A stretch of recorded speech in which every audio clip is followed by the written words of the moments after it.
Hi everyone, my name is James Feeney. Welcome to or back to my channel.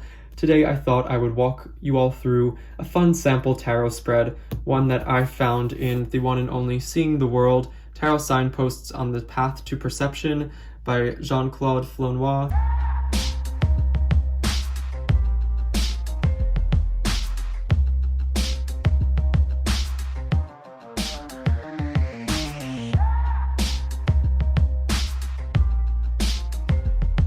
I just read this book, I really enjoyed it, and there are really fun and interesting tarot spreads toward the end of the book. So I flagged this one that I thought would be worth trying out, sharing with you all. For those of you who may not have this book or be familiar with it, you can use any sort of tarot deck you wish, or an oracle deck.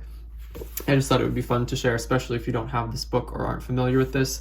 This is not actually Jean-Claude Flornoy's original spread. It says here that he owes this reading to the Parisian tarologist Jean Assens, so that's something to consider as well, maybe looking into Jean Assens to see his work as well. But this is called the pyramid layout, or the Cadillac of readings. So we'll briefly run through what this tells us to do essentially, and then walk through how to execute it. It's not very long, it only goes up to about here, so I would say about a page's worth of writing or explanations. So you will use this reading when you have a true question, worded well, concerning fate.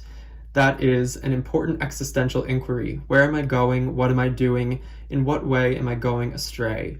So apparently a true question is more of a broad, very deep and profound question. Not sure I entirely agree, but it does seem that the underlying theme here is that these are deep, but equally, I would offer vague questions. So going into this with something super poignant about your job or a very specific relationship might not be the best suited for this reading style. Although if you're looking to learn about yourself, your path, to reflect, I think this spread or reading is really useful. This is the layout itself. So we're using 22 cards total, and we might not necessarily use all of these cards, and we'll get to that in just a second. It doesn't say here that this is meant to be a majors only spread, but based on Jean-Claude Flornoy's ideas on tarot, I would venture to say that it's supposed to be, especially given the structure and the way the spread works. So you're going to be using pretty much just the majors, and according to Jean-Claude Flornoy, he says that he advises or is vehemently against the combination of the majors and the minors into one shuffled sort of deck. He imagines them as separate entities and implores the reader not to combine them.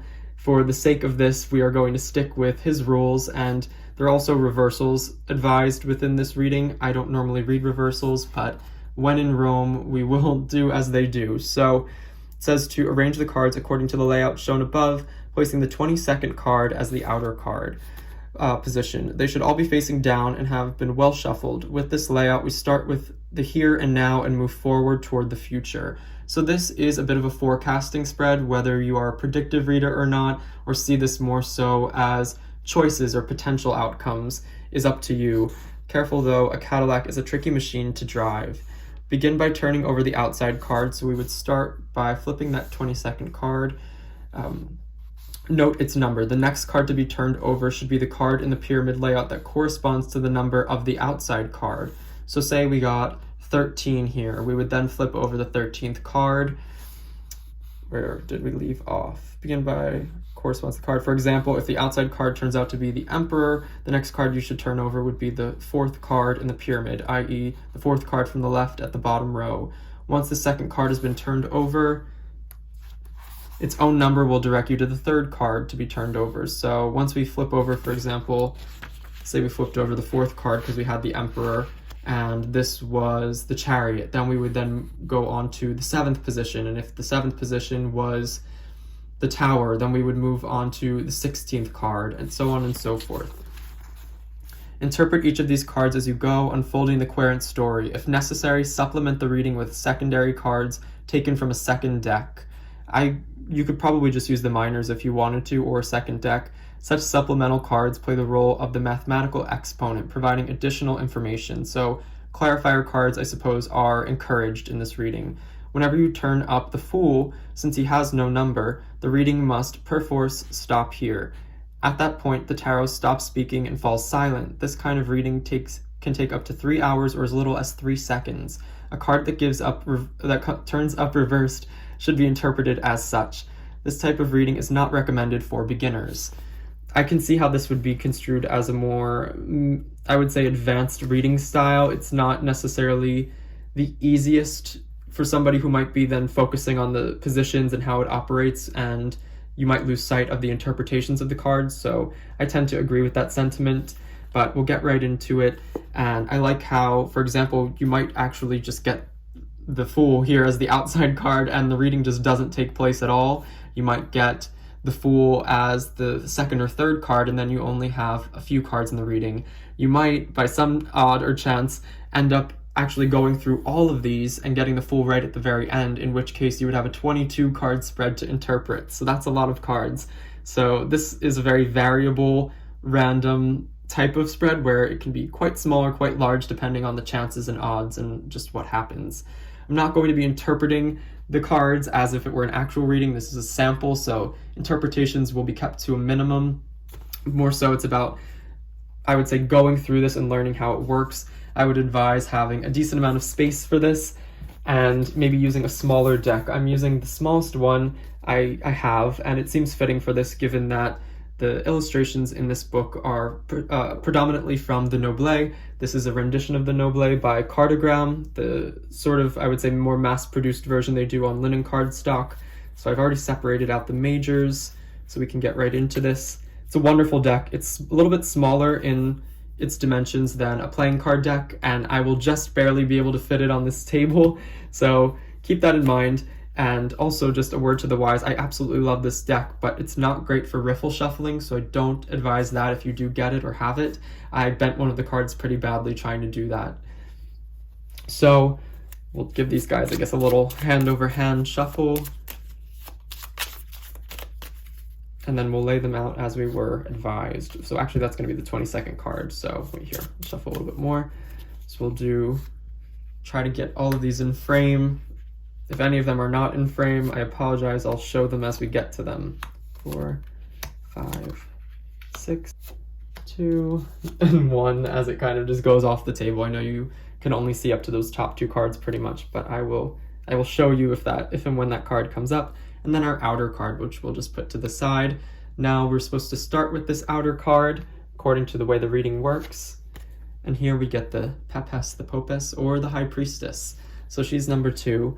And we might imagine that this is in some way maybe a signifier card or our current present energies type of card. This is letting us know what's going on right now. And because this is a more vague spread, perhaps you asked, who am I? What is my life purpose? You might say that at this current moment, this is pretty pertinent to a stage that you're at or what you're undergoing at this moment. You might imagine this to be an overarching card.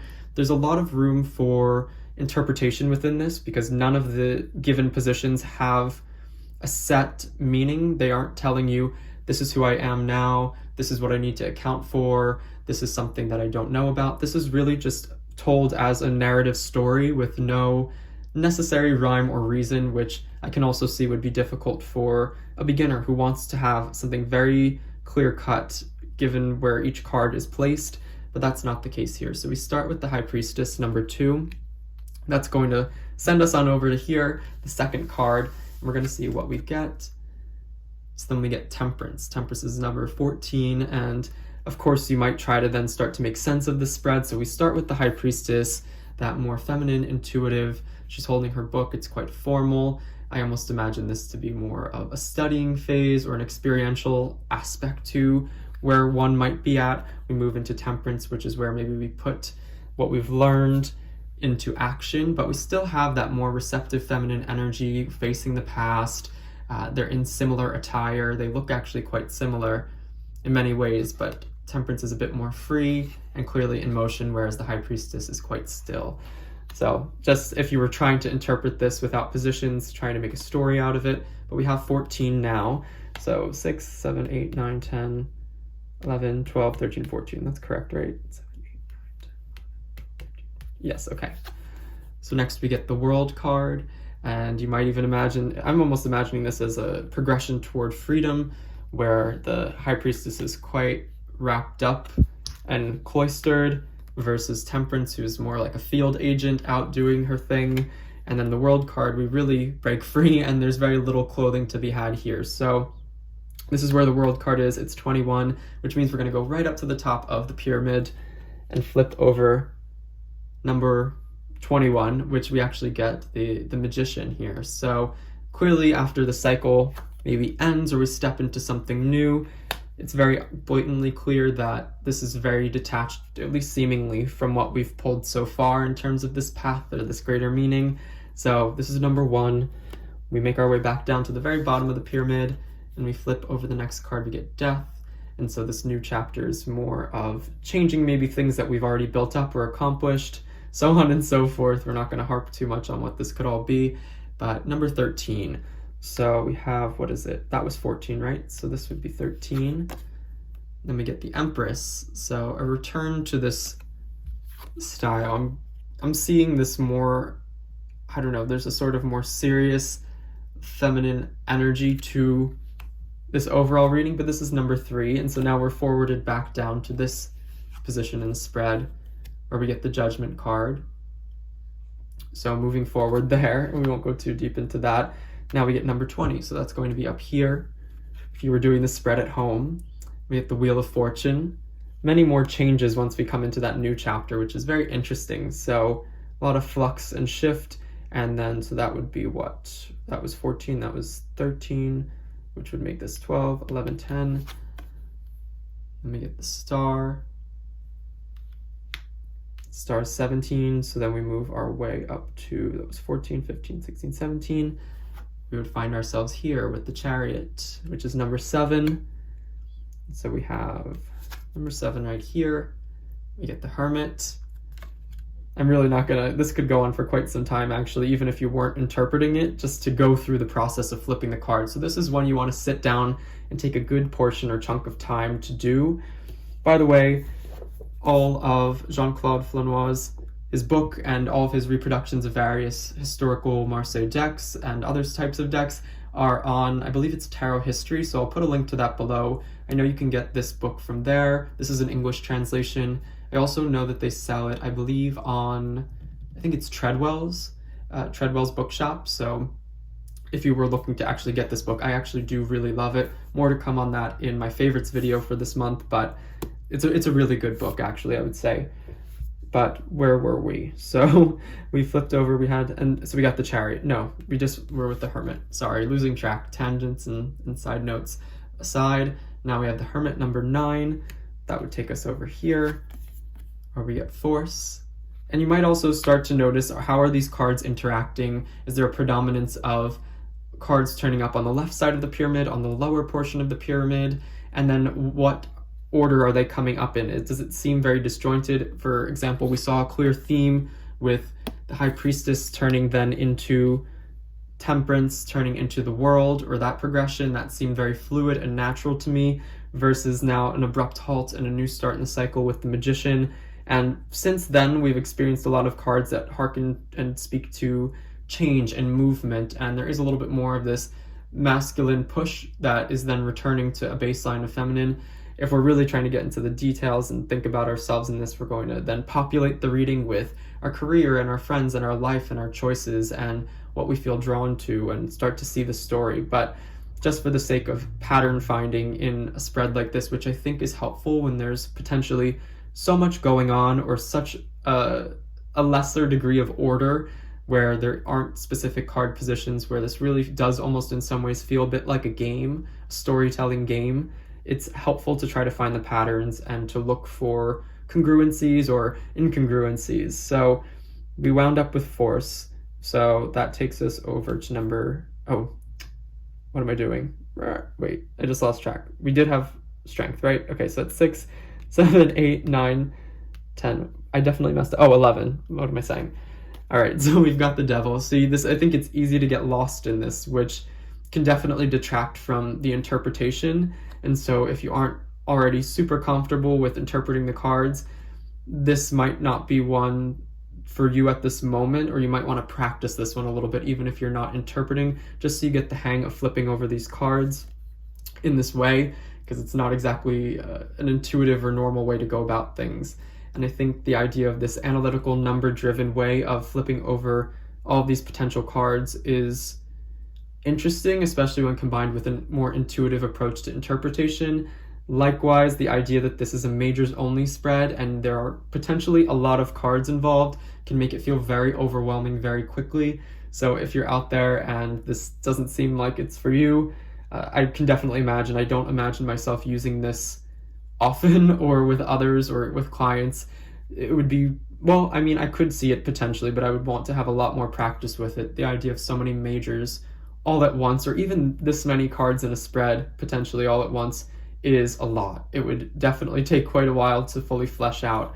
But we've got the devil here, so that's number 15. So where were we? That was 11. So 12, 13, 14, 15. So we're over here now. Let me get the Hierophant or the Pope. And because this forms a pyramid and these are clearly figures from major arcana cards, we can see them interacting. We can see how strength is facing the star, how we get the sort of dichotomy of the two angels being located together toward the bottom left, how it's actually more of the supernatural appearing creatures are all kind of relegated to the bottom corner, which I find very interesting, especially because these are very action-oriented major cards as well. But we've got the Pope, so we are going for number 5 now.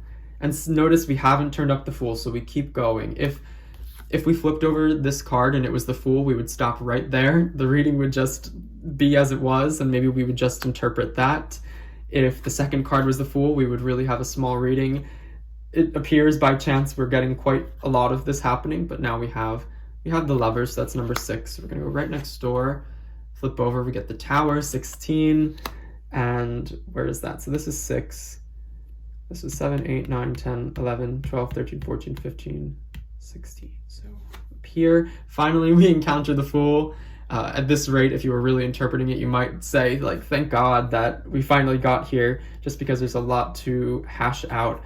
And this is one I would probably leave out on a table for quite some time. I would definitely advise recording or taking a picture of this and then maybe even returning to it a few days or weeks later, or returning to it a few times to feel like you're fully getting the most out of it. This is not the kind of reading I think is well suited to just flipping over and then putting all the cards away and letting it percolate in your head. There's a lot visually going on and the process is quite in-depth. So having this all laid out and then maybe taking that picture, recording it, and then recreating this for yourself at a later date to then see if there are new insights, or if maybe this present moment has progressed and now you feel like you identify quite heavily with that second card we had, which was Temperance, or maybe you feel like you've actually gone through what the World card represented, you're in that new cycle and you kind of forget what's supposed to come next, and you look to this to see, okay, now this is how it's supposed to play out. So recording also the steps and the order that you go in. Of course, you can backtrack if you really do it. You could start here 2, okay, then we get 14, so we go all the way, we go up. You could do it that way, but if you wrote them down in order, you wouldn't have to follow it like a dot chart or like somebody in one of those crime shows connecting all the dots. I think that could be a little bit of a waste of time, so recording it as you go might be helpful as well. I hope this was fun and interesting. I would love to know if any of you try this out or have tried it out, and if anybody has read this book and enjoys it. There are a few other interesting spreads toward the end as well. This book mostly focuses on the majors, and it's mostly about the Marseille, specifically the Noble. But again, I encourage anybody to use any tarot deck or deck that they please with this style. I do think it would have to be majors only, otherwise you might have a weird mix of minors, and it wouldn't actually, you might get repeats where you're forwarded to a card that's already been flipped over, or you're told to flip something over and it doesn't really make sense, and you might not ever encounter the Fool if you did the whole deck, in which case you would get a lot more 22 card readings out of this method. I digress. I hope you all had some fun watching this and following along. Like and subscribe if you want more of this type of content. I do tend to show a lot of tarot spreads. I have one following along Aleister Crowley's steps for a reading as he advises it in the Book of Thoth. That's one. I have one that's more of a folky playing card method I found in a book that I did a tutorial for. Then I do a bunch of my own spread tutorials based on tarot type spreads that I create, and that's in a playlist I'll link. And I do have a video if you are looking to make spreads for yourself and don't know where to start, that takes you through step by step how you might approach it. Now, if any of that is of interest to anybody out there, but until next time, bye.